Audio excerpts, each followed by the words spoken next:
La prothèse, en fait, c'est comme une petite couille, quoi. C'est sous la peau, du coup, tu vois. Je vois même pas trop la différence, en fait. Parfois, j'oublie c'est laquelle qui a un problème. Bonjour, je m'appelle Théo Askolovic, j'ai 26 ans. Je suis comédien, metteur en scène et j'écris pour le théâtre. Quand j'avais 22 ans, je suis tombé malade, j'ai eu un cancer des testicules. Toutes ces aventures, je la raconte aujourd'hui dans un spectacle.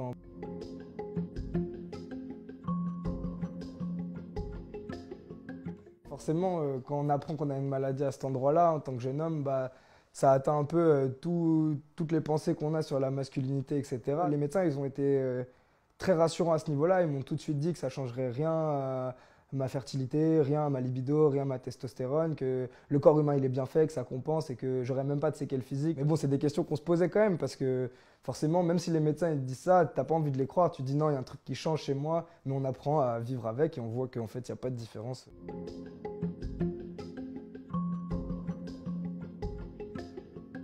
Moi, je suis un grand fan de football, mais vraiment un grand fan, quoi. Dans l'ordre des gens que j'aime, il y a ma famille, puis que les joueurs du PSG, quoi.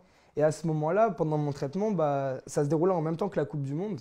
Et j'en fais un parallèle dans le spectacle. Cette compétition, la maladie. Et moi, j'ai pu voir tous les matchs, quoi, sans aucune exception. Je me faisais des paris dans ma tête. Tant que la France, elle gagne, je guéris. Si la France, elle perd, bah on perd, c'est pas grave. Je me disais, c'est une étape supplémentaire jusqu'à ma rémission, quoi. Et puis la France, elle a gagné cette Coupe du Monde. Leur victoire, c'était un peu la mienne. Dans 33 jours, je serai guéri. Et on sera champion du monde. Je sais pas si objectivement ça m'a aidé, parce que je pense que la Coupe du Monde, elle aurait pas été là, ça aurait été autre chose.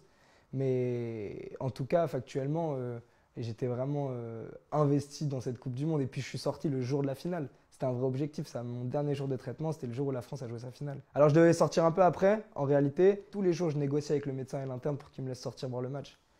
Et c'était des négociations très difficiles. Bah, j'ai gagné, hein. Je suis sorti le jour de la finale, j'ai vu le match et je suis plus retourné à l'hôpital après.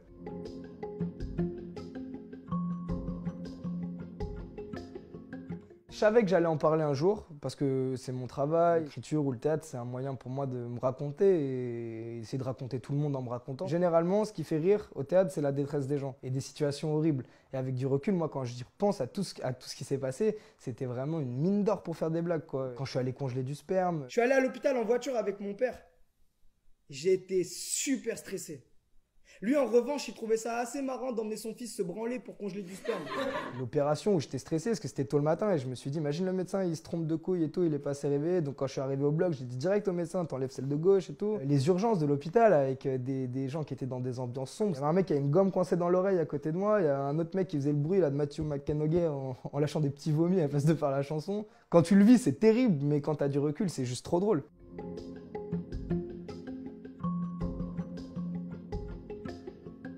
J'allais dire j'ai changé, etc., etc.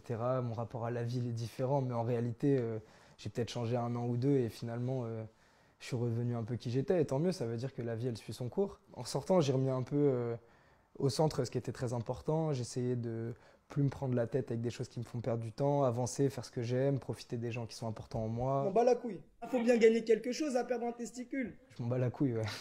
C'est vrai que je dis ça maintenant. C'est mon expression, ouais.